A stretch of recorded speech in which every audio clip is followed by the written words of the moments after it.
किसी ने उन्हें जानकारी दी है कि खेसारी जी को कोई मारने की साजिश कर रहा है और कोई लड़की है, कोई एक्ट्रेस है जो कि तो भाई हमार भोजपुरी में अहंकार मच गइल बा। खेसारी लाल यादव के एगो हीरोइन बिया जवन मार दे ही जान से धमकी देती है। हाँ भाई ये बात सही सुन ल जा।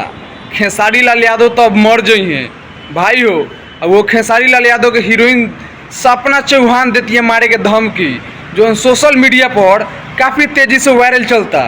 का ये बात सच बा? वीडियो में शुरू से लेके अंत तक बन रही जा। हम ये वीडियो में देखावे वाली बनी तारा लोग के कि सपना चौहान खेसारी लाल यादव के मारे के जान से कहत बिया, धमकी भी देत बिया। सोशल मीडिया पर काफ़ी तेज़ी से ये बात वायरल चलता भाई हो। तो हम बता दी कि जौन हीरोइन के खेसारी लाल यादव जीरो से हीरो बनिले, आज के डेट में वह हीरोइन खेसारी लाल यादव के मारे के का धमकी देती है। सोशल मीडिया पर बात बहुत ही तेज़ी से फैलावल जाता। तो ये बात का सच बा तार लोग हम वीडियो में दिखाएम। आ सपना चौहान लाइव आके का बोलले बड़ी इहो तार लोग का दिखाएम। बस वीडियो में शुरू से लेके अंत तक बन रहा जा और सपना चौहान के लाइव देखो जा।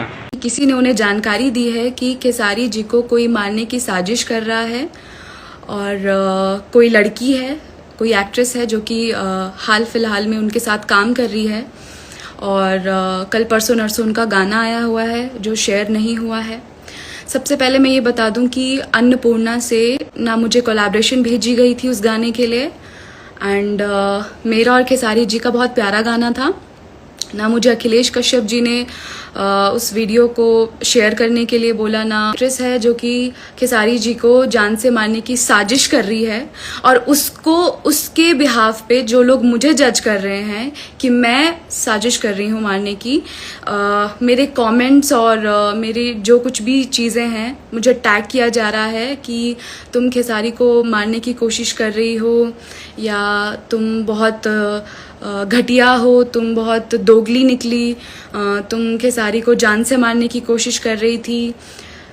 फर्स्ट ऑफ ऑल कि बहुत पैथेटिक न्यूज़ है और महेश पांडे जी मैं आपको ये बता दूं कि आपने ये न्यूज़ बताई है, लोगों के सामने अगर लाई है ये वीडियो, आप बोल रहे हैं कि किसी ने आपको ये प्रूफ दिया है, तो मैं भी वो प्रूफ जानना चाहूंगी और मैं ये भी जानना चाहूंगी कि किसने ये बात बोली है और जिसने भी बोली है सबसे पहले तो मैं केस करूंगी उन सभी पे कि कोई हमारे स्टार को, हमारे खेसारी जी को मारने की साजिश कर रही है, कोई एक्ट्रेस है, तो मैं खुद जाके कंप्लेन करूंगी और मैं बोलूंगी कि हमारे स्टार को कोई जान से मारने की साजिश कर रहा है, प्लीज ये कंप्लेंट लीजिए। सबसे पहले केस करूंगी महेश पांडे पे और उसको बताना पड़ेगा ये सारी चीजें कि वो किसने बोला है और उसको भी सामने आना पड़ेगा और जो मैं ट्रबल झेल रही हूं अभी, जो परेशानी मैं झेल रही हूं वो उनको भी पता होनी चाहिए।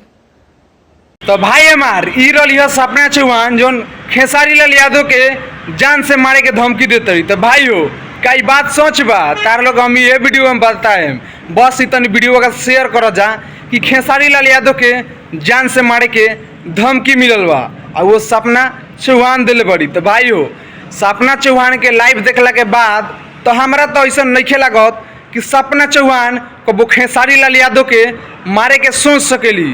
कहे कि भाई हो खेसारी लाल यादव के आ सपना चौहान के जौन बीच में दोस्ती बा शायद राम लखन से बढ़ के भी बा। कहे कि भोजपुरी इंडस्ट्री में दोनों जना काम जौन करे ला लो ना, तो भाई हो पूछो मत, जब इनका लोग के सोशल मीडिया पर आवेला पर्दा पर इनका लोग के वीडियो तो तहलका ही तहलका मचावेला। तो भाई हमार ई जोड़ी आपस में काहे झगड़ा करी आ केहू के केहू से जान से मारे के काहे धमकी दी? तो भाई हमार एमे षड्यंत्र बा महेश पांडे के, जो उनकी सपना चौहान भी कहलियो कि हम FIR करे वाला बनी में बहुत लोग षड्यंत्र बा, झूठ मूठ के अफवाह फैलावल जाता। तो भाई हो ये अफवाह जरूर बा, एमे केहू के साजिश नहीं के, सिर्फ और सिर्फ अफवाह फैलावल जाता, दोसर केहू के षड्यंत्र बा। सपना चौहान मारे के कबो सोच भी नहीं की सकत खेसारी लाल यादव के।